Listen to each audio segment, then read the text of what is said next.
Good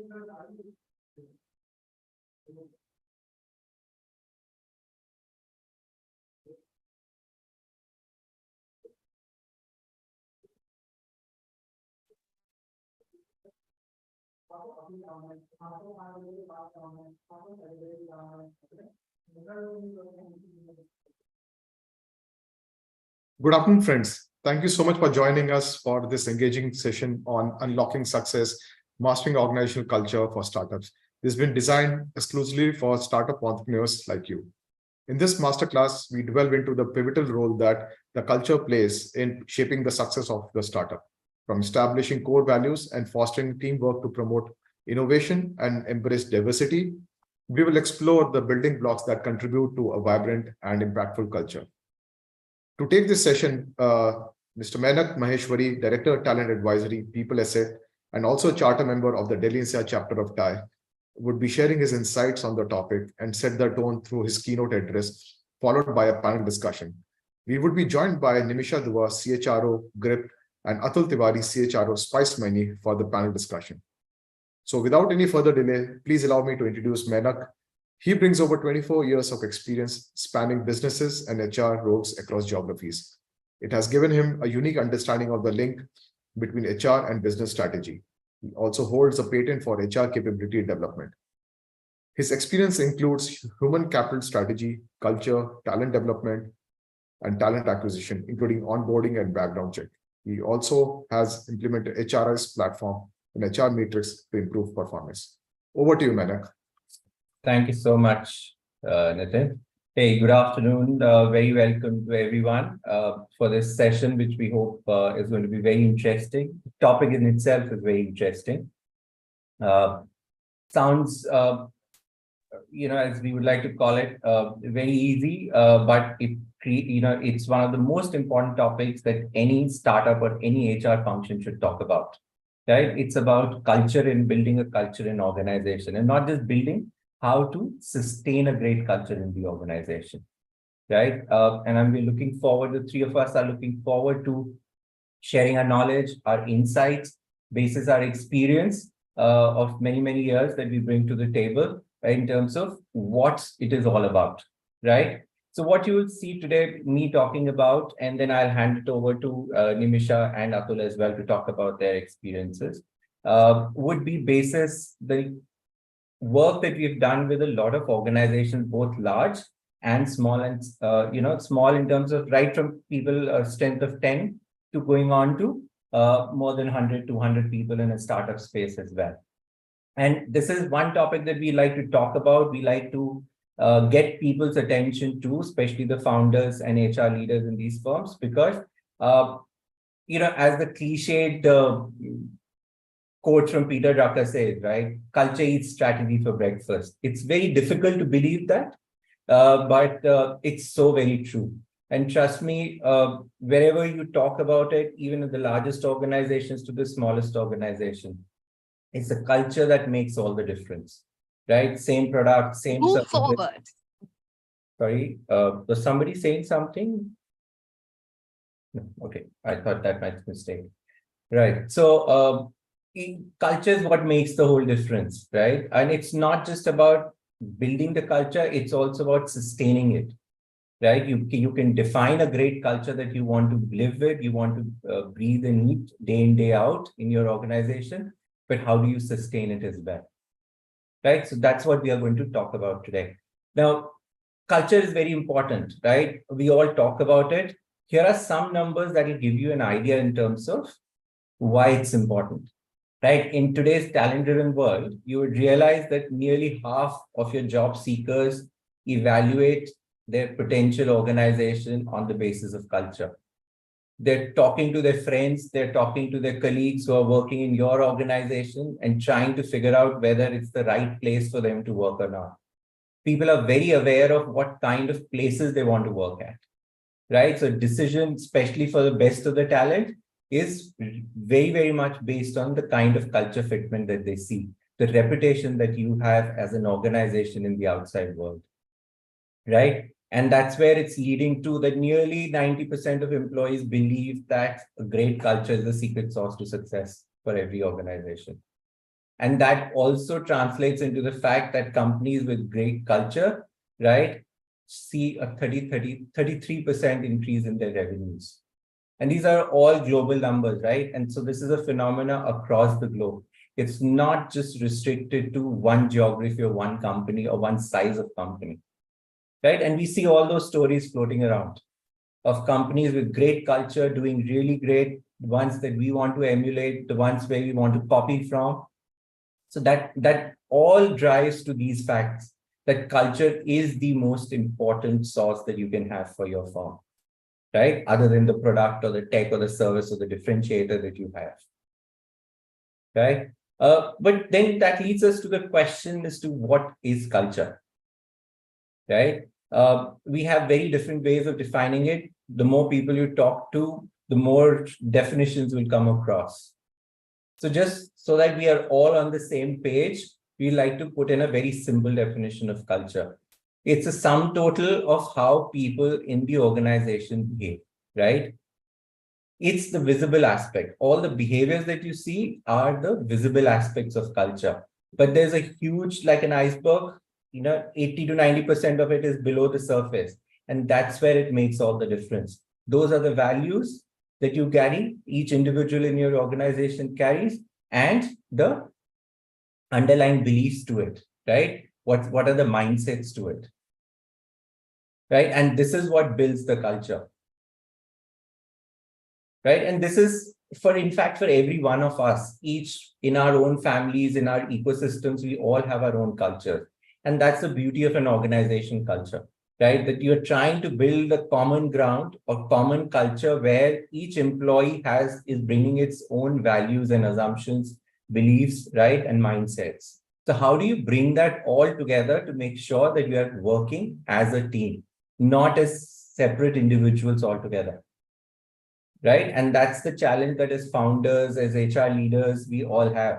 How to make sure that the company is aligned to the culture or each employee is aligned to the culture that we are trying to build in the organization, right? It's easier said than done. So what are the typical challenges that you face in building this great culture, right? So we'll just talk or we'll mention about two.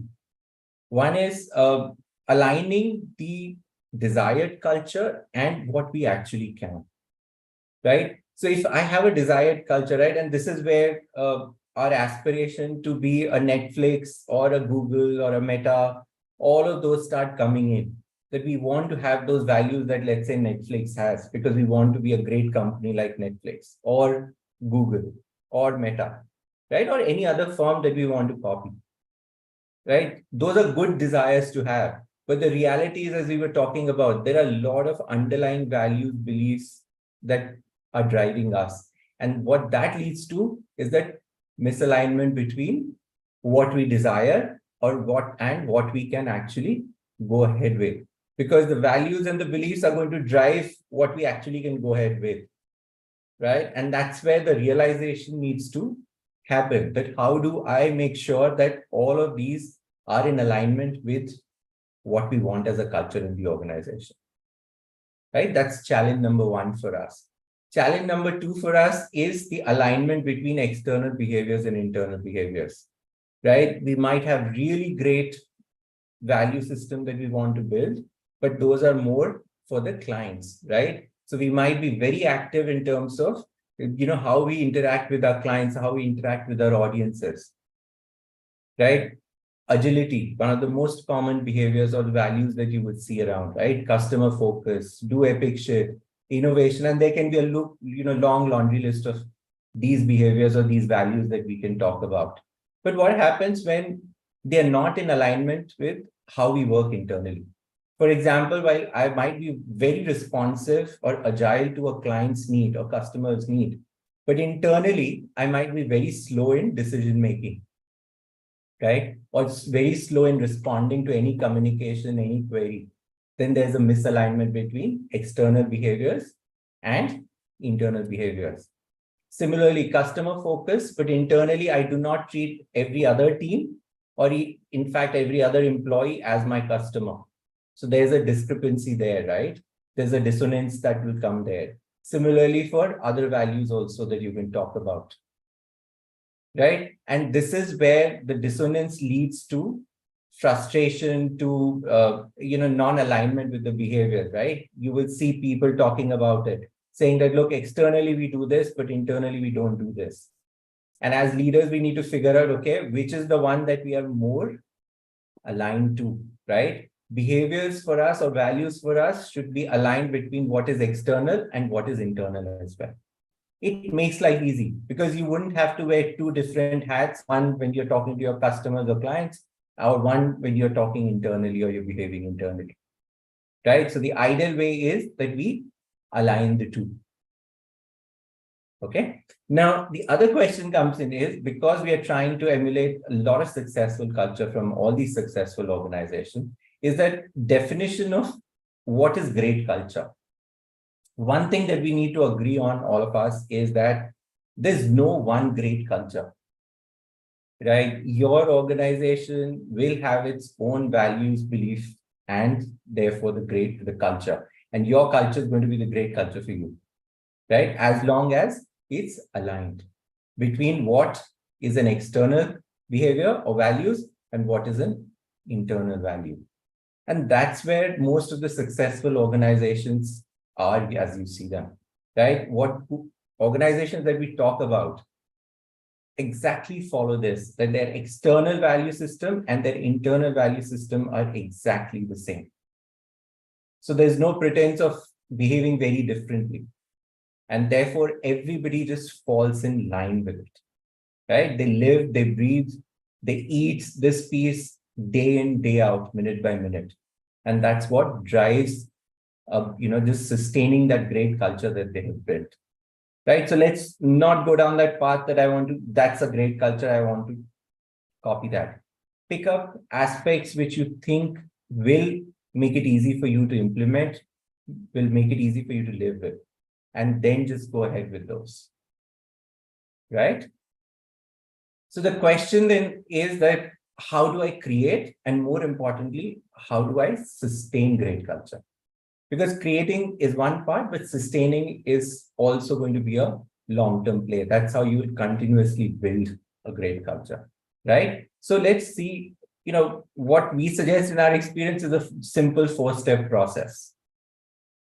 Step number 1, you need to define it. This is where understanding of your core values or your intrinsic values, beliefs, mindsets will come into picture, right? If you're starting up, I would suggest that you look at what are these common factors between the founders, right? Or the leadership team.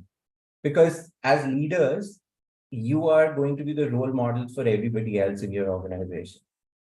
So the behaviors that you display, the values that you live, are going to be what everybody else is going to copy, right? And that happens even if you're a team leader as well.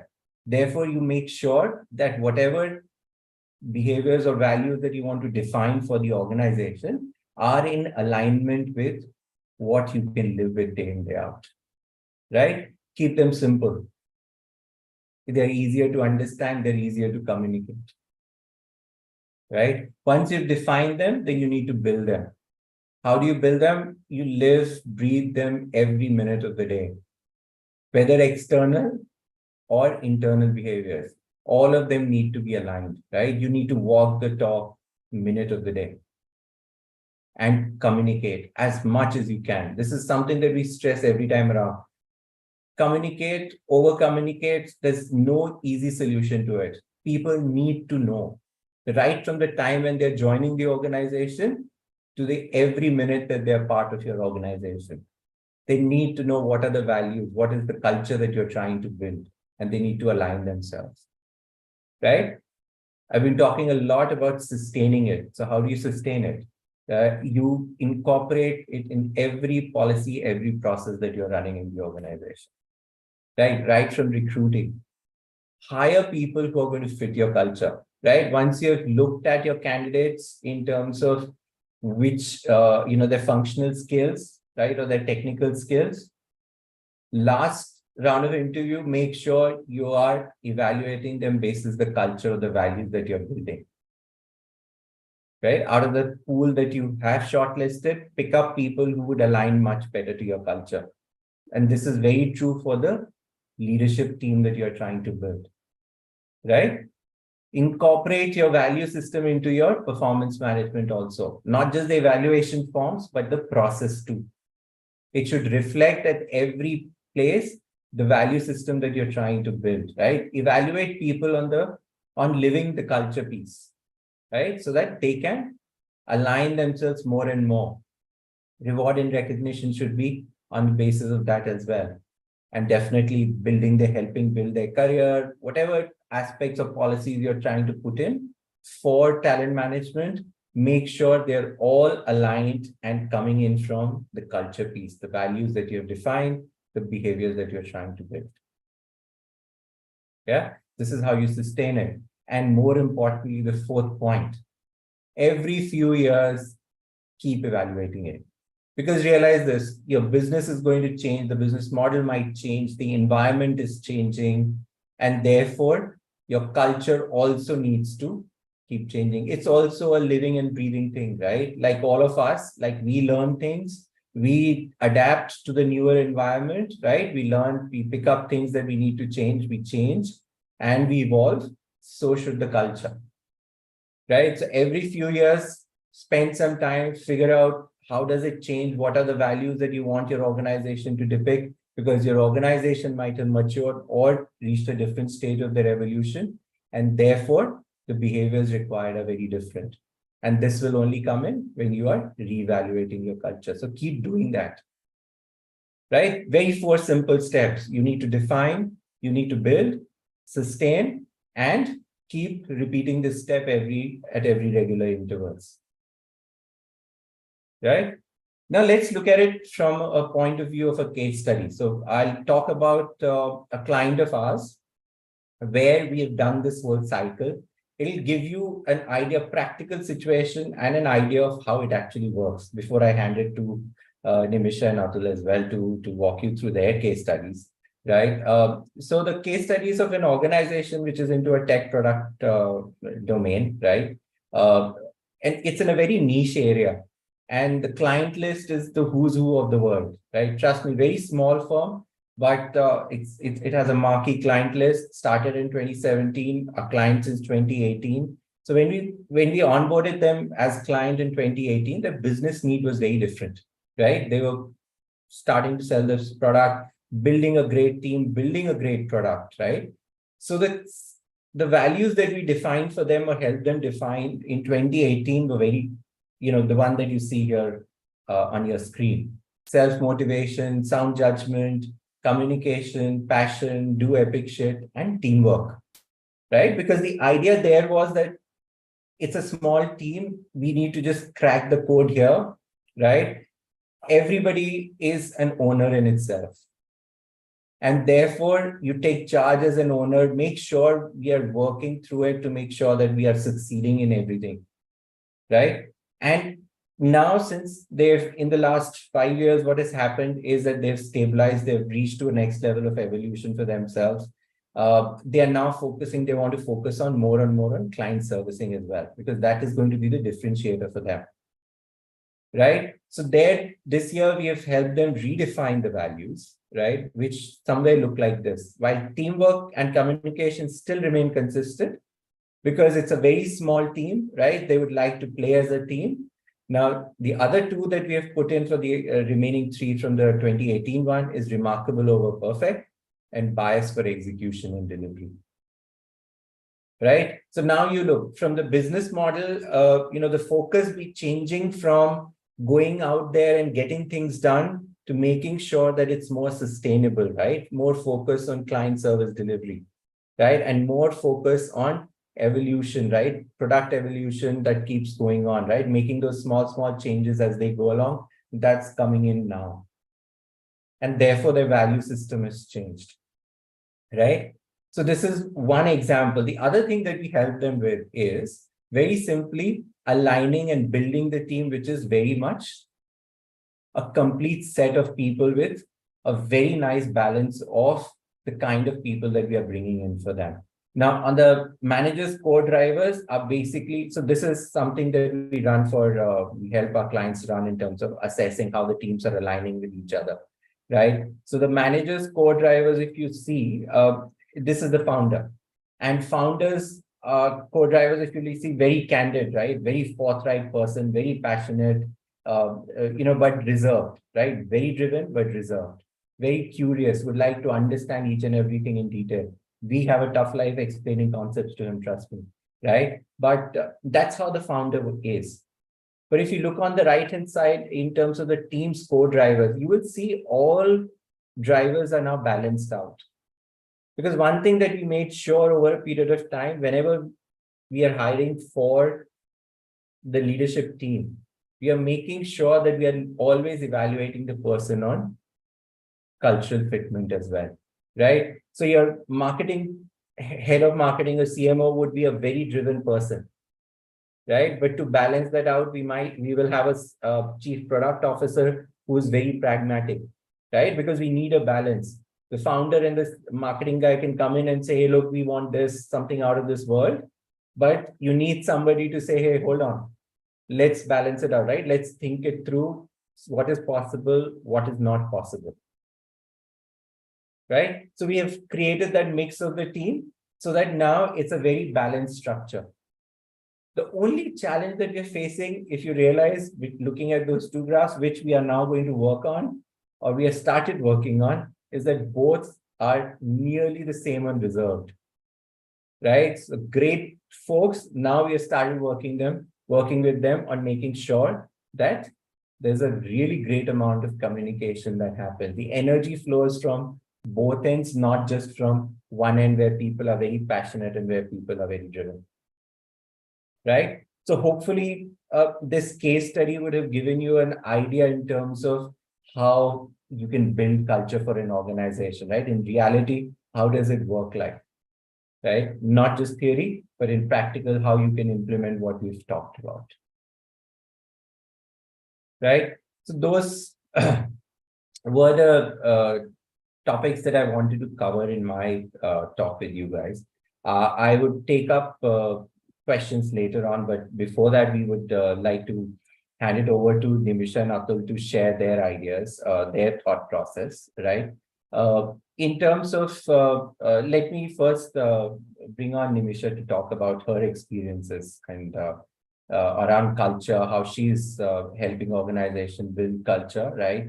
So just a brief one, Nimisha. Nimisha is CHRO for Grip Invest, right? She's an alumnus of London School of Economics and brings great experience working with Grip Invest, before that Conagra as well. So Nimisha, over to you. Thanks, Menak. Hi, everyone. So really insightful presentation, Menak, and I think good takeaways for everybody to really think about culture in a more structured way. Culture, as we all know, can be a very fluffy concept, and however, it happens to be one of the most important concepts that drive the success of an organization long term. So just sharing of when we think about, I currently work as head of HR for Grip Invest.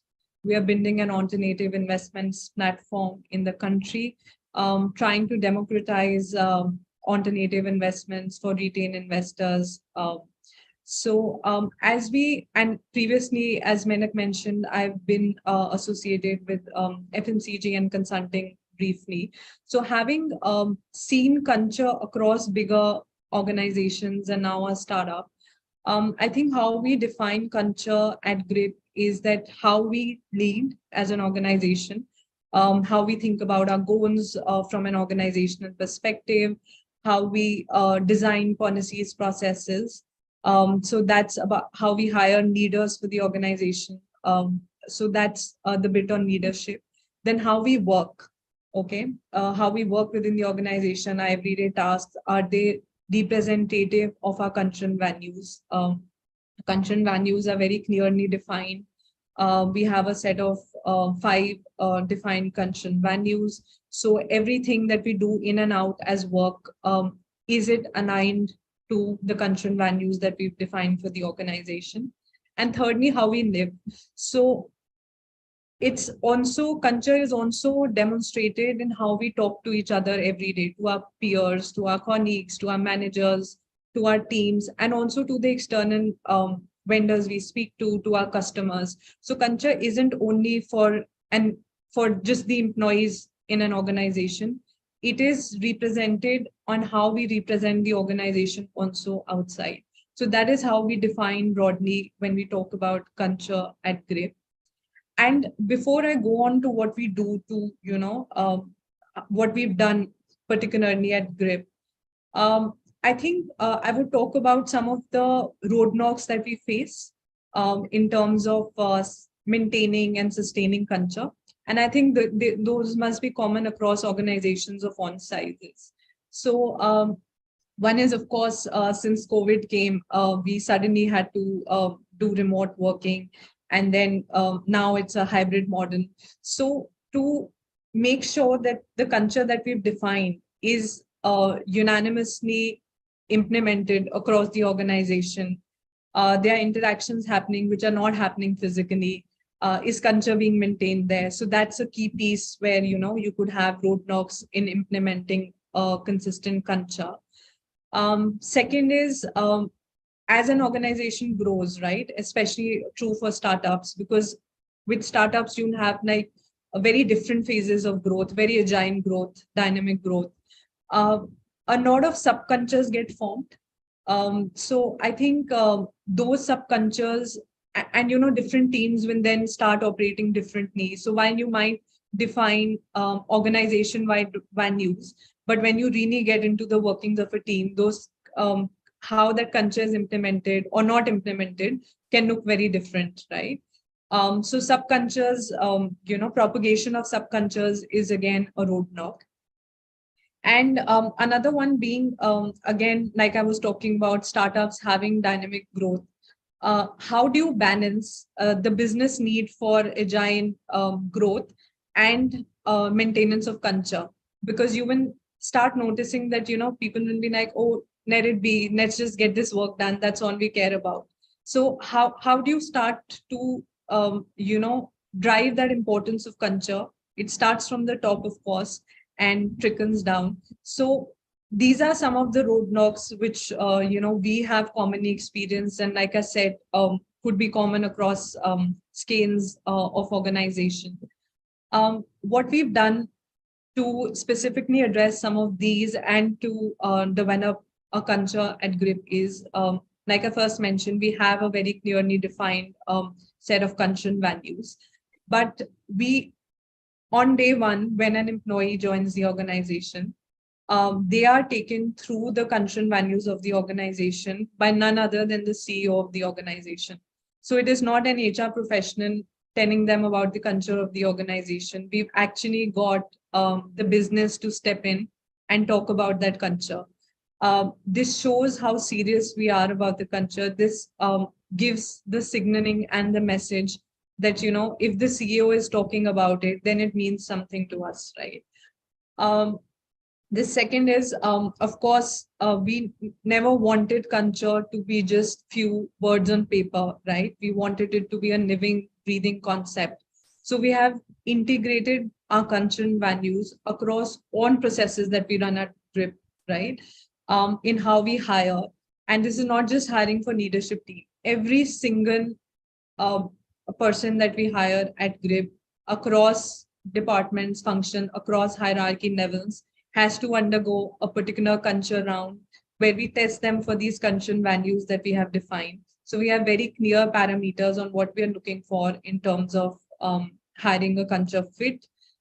We've defined that, and of course, the leadership team is hired for demonstration of culture, but so is everybody else. So no discounts on that. We have then integrated culture into how we promote your promotion, and your talent management will need to have demonstration of culture and values for you to succeed in the organization. um, our our performance appraisal process also has elements of culture integrated into it. So 50% of your rating at the end of the year is determined by the on how you have demonstrated some of our cultural values.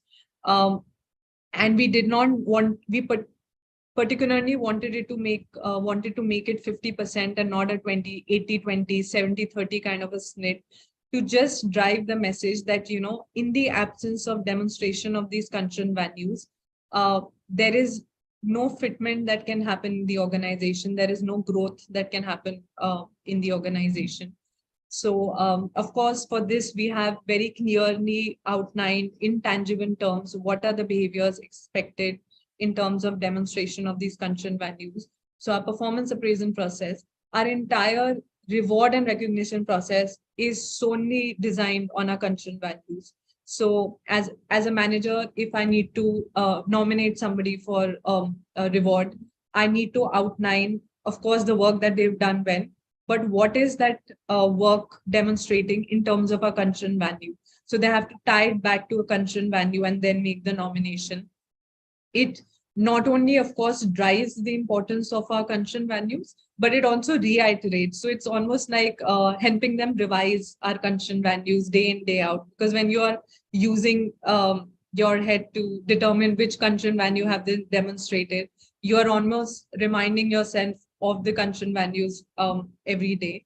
So a lot of our processes are aligned across around, and important processes, right? They determine the hiring, the performance appraisal, reward and recognition.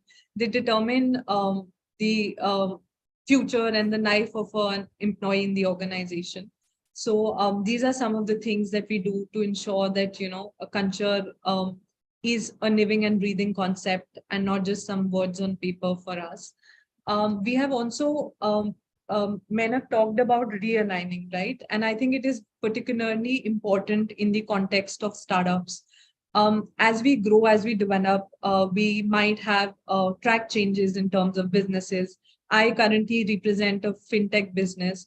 We are very, exposed to regulatory requirements. Any regulation can come in and we have to, we could have to pivot our business model, how we operate.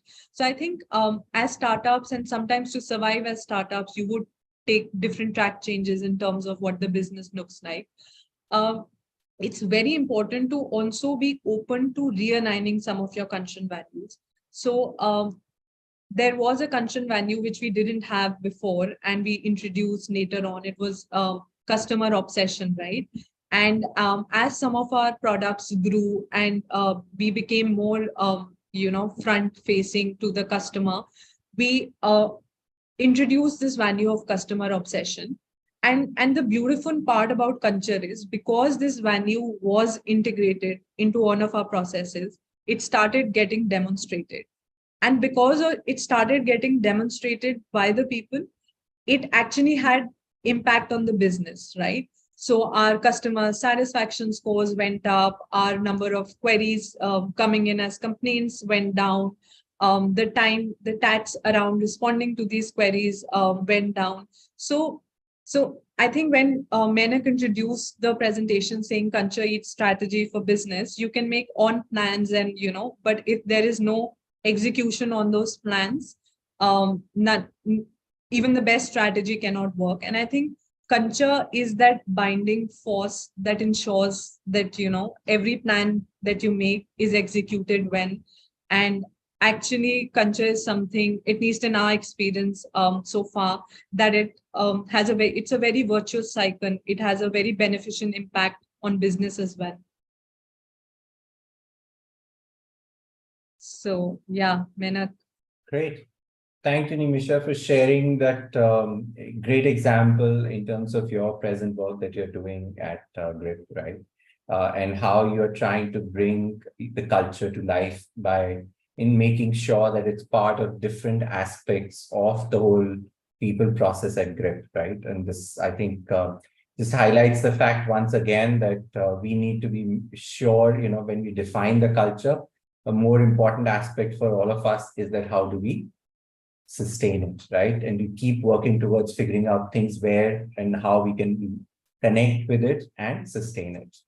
Thank you so much. Right. So now, Atul, over to you. Atul is a very seasoned HR professional, worked with currently he's CHRO for Spice Money. And he has worked with organizations like PwC, IBM, in his past life in OYO as well, and brings in a lot of diverse experience. And maybe he can also talk about his experiences over these organizations in terms of how he has helped them build the culture and sustain it and drive results for that. Over to you, Atul. Thank you, Menak, and good evening, everyone. I think this is a great opportunity to talk about this important topic, and specifically the startup culture, which is one of the critical piece where we as a country are at that epitome where startups are booming like anything, and it's at a golden time for all of us, right? And what I've heard, Nimisha, as well as you, Menak, in your presentation, very interesting insights have come out, and I'm sure the audience here is going to benefit out of this. One, I'm just taking a step back. If what exactly the culture is, if we define, it's basically nothing. In simple terms, it's like a shared values, thoughts, and beliefs that will typically shape up the work or the people in the organization, right? That's a very simple thing. But what I have realized, this is my experiences, most of the times startups, miss, I would say, not a deliberate miss, but it gets missed, is that culture is always kept the second priority. The first priority is always the business, as Peter Drucker quote also, which you mentioned, right? Because everybody has an intent and willingness to focus on the culture, but somehow the culture becomes the second seat, backseat for any of the co-founders. And that's where the problem starts. But if you see, if you start the organization, there is no negotiation because you are building the foundation of the organization, right? And that's where we have to start building and inculcating those clear values, shared thoughts, which will really shape up the organization. So I think this is one important piece which we should focus on more from a startup culture perspective. The other piece which I have seen is also, frankly, because startups are also known for a lot of turbulences, right? There are a lot of ups and downs. And trust me, when the hard time comes is where really the culture gets reflected, what exactly it means for the people, for the founders, for also the organization. And I think there we get exposed, right? Or any organization gets exposed. So we talk about walk the talk, preach, do what you preach, but everything gets haywire. So this is what my experience has been. And gradually, and in fact, I can quote in the recent past, in fact, Mr. Narayan Murthy, he also highlighted this, and one of his comment was there in one of the interviews wherein he clearly mentioned that you don't have, there's no second thought, you don't have option, and you don't have to wait that, okay, I'll reach my business to certain level and then I'll start building the institution. Otherwise, by that time, it's gone, right? I'll share a very classic case. We started one organization. We grew from 100 people to 200 people. Now we wanted floor, separate space, right? So we shifted another floor wherein we started hiring people.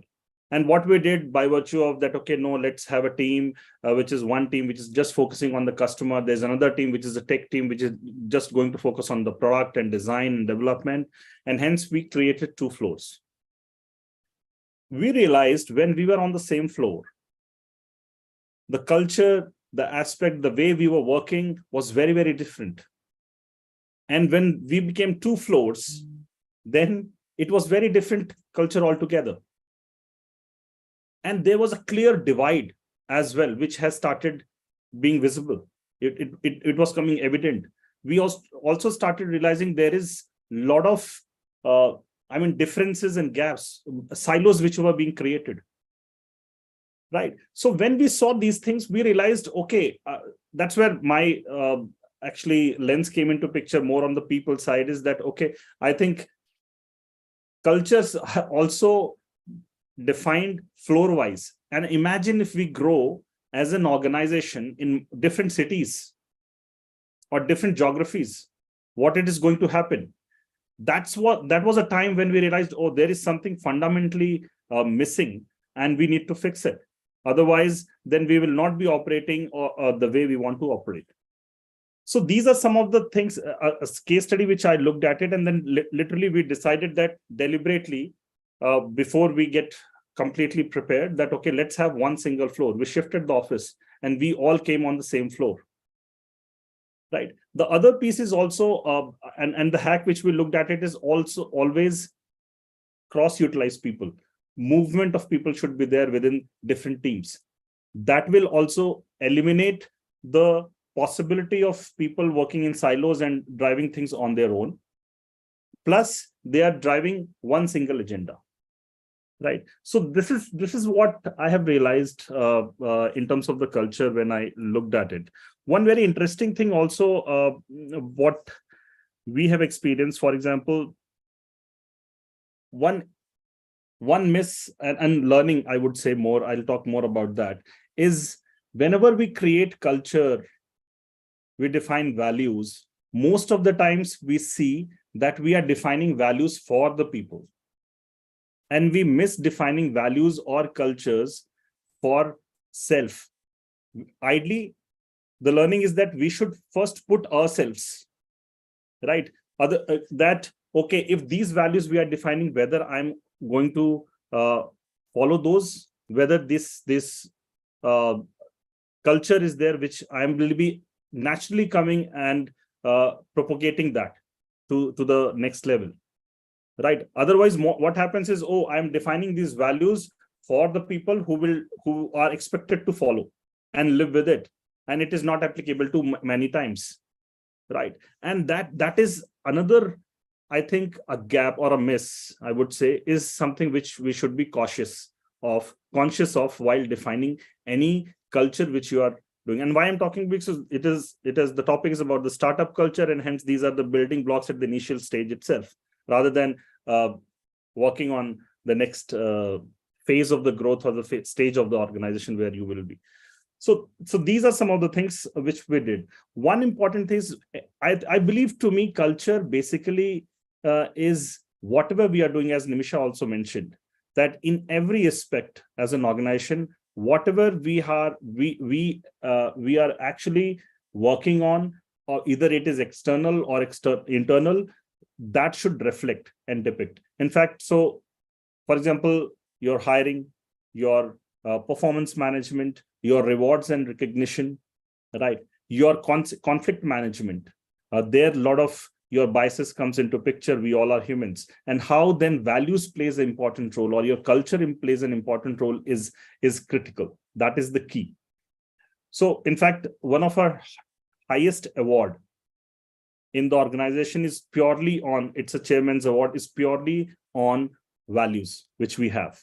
And these are three I's, which is integrity, intensity, and innovation. And that's what we live in by, right? So anybody who is reflecting those 3 values it is not related to performance. It is not related to the numbers, what we have achieved, but clearly and purely these values, if it is being depicted in any of the work or the execution which the person has done, is something which is being appreciated and rewarded.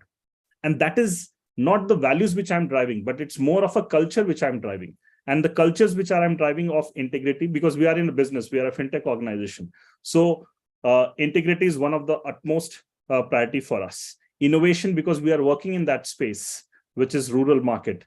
We have to innovate the products. Products are available, but how the rural market will pick those products is very, very important. And hence innovation is very, very important for us. So whatever we are designing, whatever solutions we are coming up with, whatever products we are coming up with, innovation is kept at the center.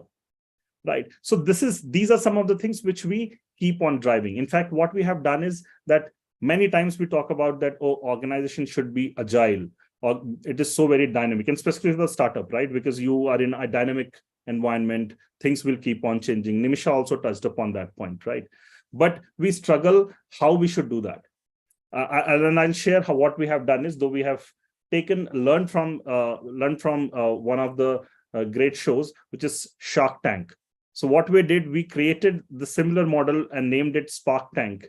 And there how we will basically inculcate the culture of innovation within the teams, within the organization, because we have to keep on innovating and finding new solutions in an innovative way. We created Spark Tank. We invited everyone across the levels to give ideas, any solutions which they have for the problems for the rural market. And they come up, we reward them. Probably all the solutions have literally not been a practical implementation which can be done, but still the idea has come. So the culture, what we wanted to drive is that we don't just want to celebrate the success, we should celebrate the failures as well, because the faster you will fail, unless you will not try, you will not succeed or fail. So better to fail as well. And that's where the experimentation, the innovation will get driven. And hence we reward people for that.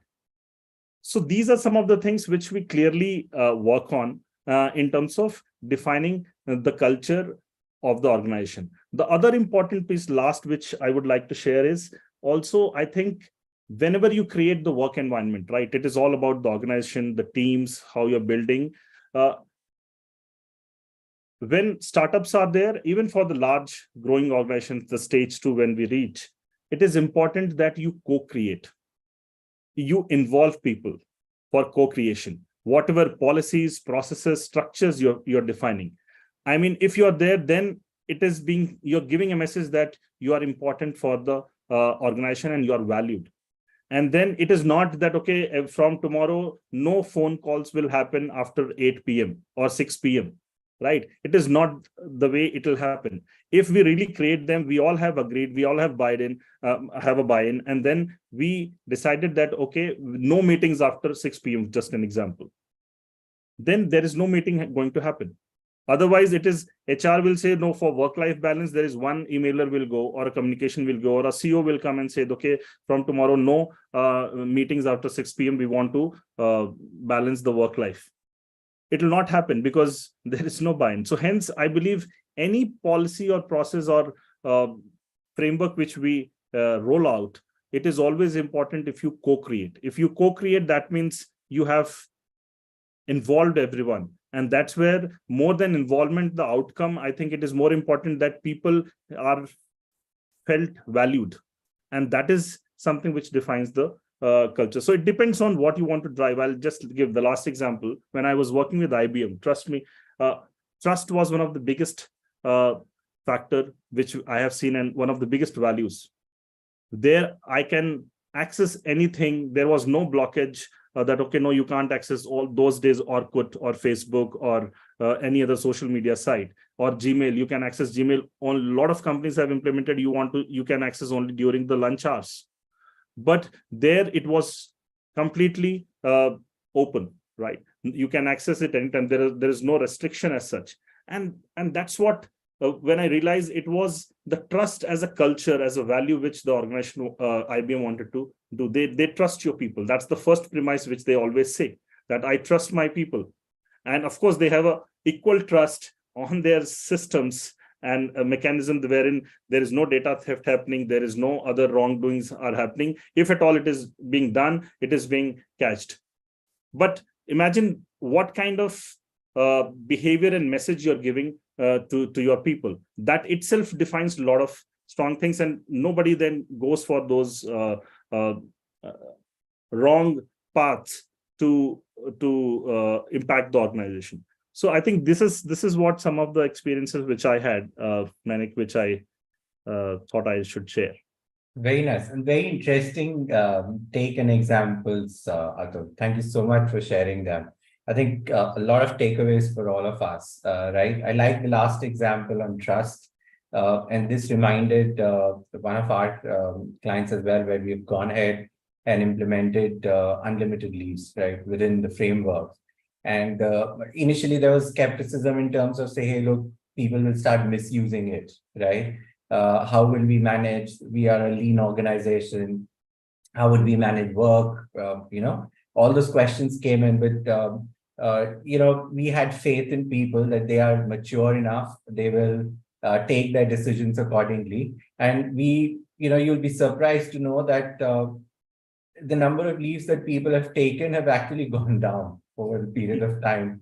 Post we made unlimited leaves, right? People are now taking leaves only when it's absolutely necessary for them. Necessary. Right. And that's what happens when you're building that culture of trust and teamwork. That look, I know what you're going to do is for the benefit of the organization, and I trust you to do that. Right. And these are all signs of a great thriving culture within that particular organization. Right? No, absolutely, Manik. And I think just one thought which came while you were speaking is when you define the culture, it is very, very important that you also give that flexibility and freedom to your employees and to your people, that what they want, right? And many times we misconstrued that giving perks is a great culture. Yeah. Right. Okay, I'll do 1 day paternity off, or 10 days, 1 month paternity off. That's not the culture, right? And you have flexibility, you can work anytime from anywhere. That is not a culture. Those are the means through which you will define the culture, right? So that is, I think, is important while defining that what exactly. And you give just an example, we also implemented, there is no leave approval required. Yeah. Right. Because you have leaves in your kitty, you can go. The data speaks that many times, 99% time manager doesn't reject leaves, and 99.9% times employee at least have a conversation with manager before applying for a leave.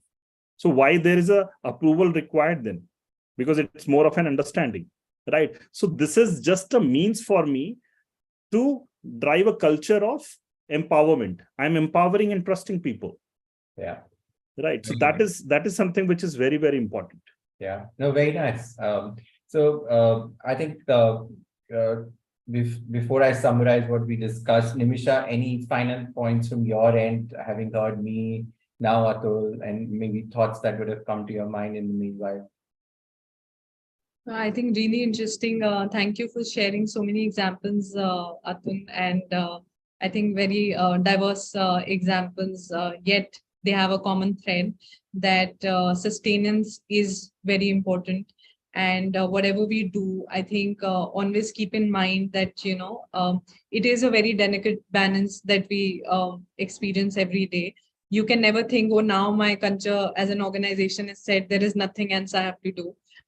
Anything that is done which is contrary to what you set as a culture becomes a threat to the culture. So it's an everyday thought and an everyday effort that requires to build a great culture. But having said that, once you build a great culture, be rest assured that you are on your way of building a great organization. So I think it takes care of that bit. Yeah. Yeah, very nicely put, Nimisha. Thank you so much. Right. So just summarizing whatever we've talked about so far with the experiences, is key takeaways that if I were to highlight. One is that culture is, other than the business model and the product or service that you are in, culture is the most important thing that you might want to focus on, right, as an organization, because that is going to make sure whether you're going to succeed with all that products, services and the business model that you have, or you will not, right? It's a work in progress. It's a continuous work in progress. So do not give it up that I've defined the values once and then I will just be okay. The organization would just be okay. We can live with it. keep working on it, keep chiseling it till you get a final picture, then you start building another picture, right? Because the environment would change, and make sure that it's incorporated in every aspect of what you do, right? Do not just define it, and it shouldn't just be a web page on your company's website and some posters that you put in the organization, in your offices, but it's something that people right from top, especially people from top downwards, are living and breathing every moment of the day, right? So it'll take a whole lot of effort, but trust me, it's worth the effort, right? The organization to succeed, that's the effort that you might want to put in, right? So Didin, should we open up for questions? If people have them, maybe we can address them. Yeah, sure. So we received some questions well in advance. So let me Okay. just put across. Very One of them was, can you share any cautionary tales or common mistakes startups make when trying to build and nurture their culture, organization culture? Interesting. I think all three of us have talked about it in bits and pieces, right? But the common themes are, one, not defining it right up front, right? Culture, first thing is that culture needs to be defined right at the beginning. That's one. Second is the alignment between, how you behave and how you expect others to behave. The example that Atul also brought up, right? As business leaders, because culture is driven from the top, never from bottom up, right? So as leaders, you will have to behave or live the values that you have been talking about. Until unless you do, they are just a piece of paper, right? Nobody is going to follow them. And that's where personally, I've seen a lot of dissonance happening in organizations as well. That people, one, leaders do not live the values. Or as I said in my presentation also, there's a dissonance between how I'm in front of my clients or customers versus how I am internally within the organization. That's a big reason for dissonance as well. These are some key issues that definitely crop up. Great.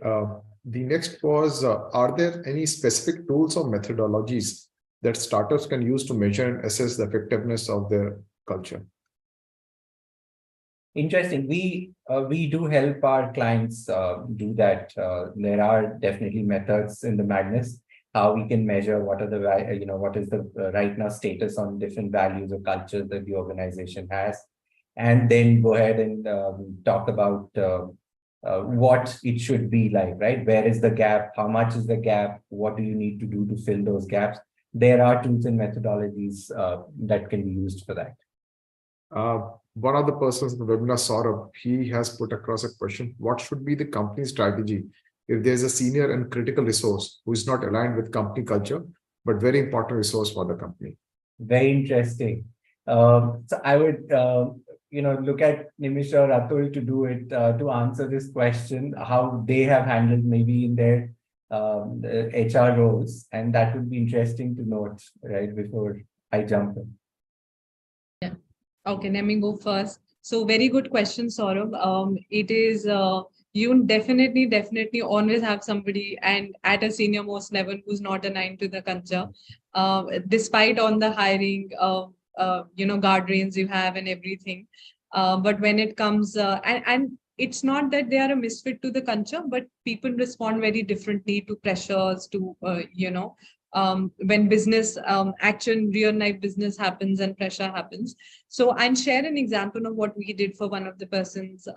And some of these are actually also aberrant geniuses, right? They're so good at what they do, yet their demonstration of some of the conscious values will be completely off point.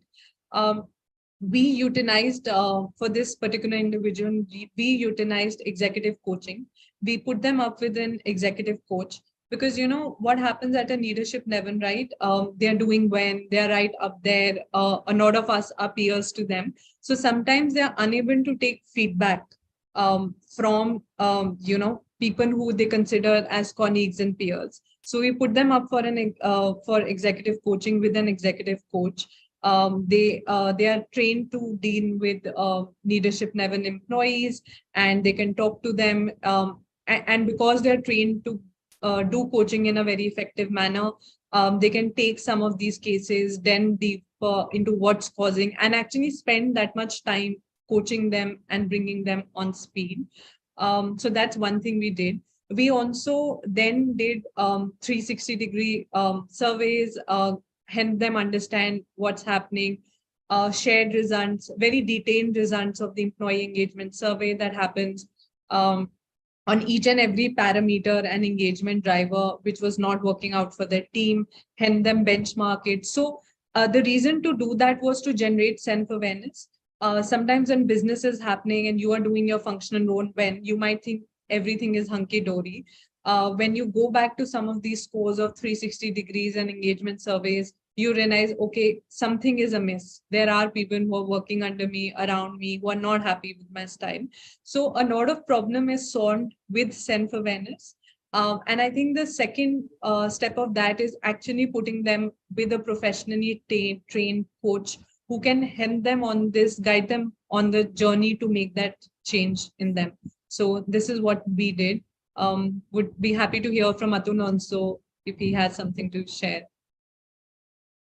So yeah, Nimisha, you have covered everything. I don't have anything much to add, but I think one piece is there certainly that I think giving a reflection to individuals' behavior, be it anyone, is very, very important. And there are various ways. Of course, one is counseling first, then of course showcasing the feedback and cross-functional peers feedback, team member subordinates feedback is another piece. Third piece is also, I think more from a development perspective, it is important what we used to do, we have done also is that probably I will feel that I'm the best and I'm doing great, right? But actually not the case. And there's a very classic issues which I have seen. There are leaders who will see themselves, okay, organization is growing, so probably I can take up the head of the functions role. But you're a great, I mean, a coder or a developer or a team lead. Team lead does not necessarily mean that you are eligible for a head of the function, right? And that's where your behavior changes. So it drives what exactly you want to do rather than what organization wants to do.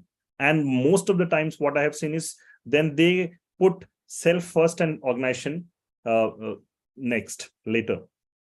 But I think anywhere, I think, Saurabh, to your question, very straight, simple is that you try all these things.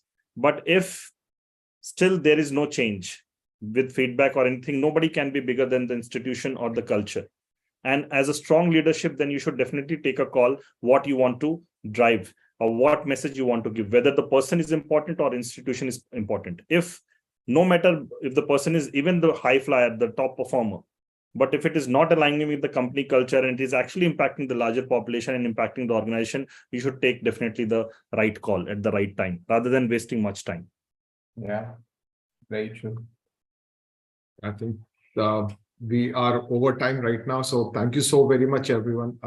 Mehnat, we reached out to you and helping us put across this session. This has been really wonderful. Some questions are still unanswered. Nimish, I remember we were speaking and she really was keen to have this as an offline in person where the meets could happen. So what we would do is, friends, we have had a discussion with the speakers. We could probably have a follow-on session as an AMA in the Delhi office one-on-one, or we could land in their offices and take one hour from them time, go into their office, meet up with them and talk to them also in small groups. Either way, whichever works for everyone, let us know and we can plan in the coming month as a follow-up session to know more about. So with that, thank you, Menak, Nimisha, Atul, for taking out time and being there for this session. Really very informative. And friends, before you leave, just wanted to inform that we have our India Internet Day, our annual summit on the internet industry coming up on 24th in Bangalore, 25th in Delhi. So please go ahead, register for it. It'll be an amazing experience for every one of you.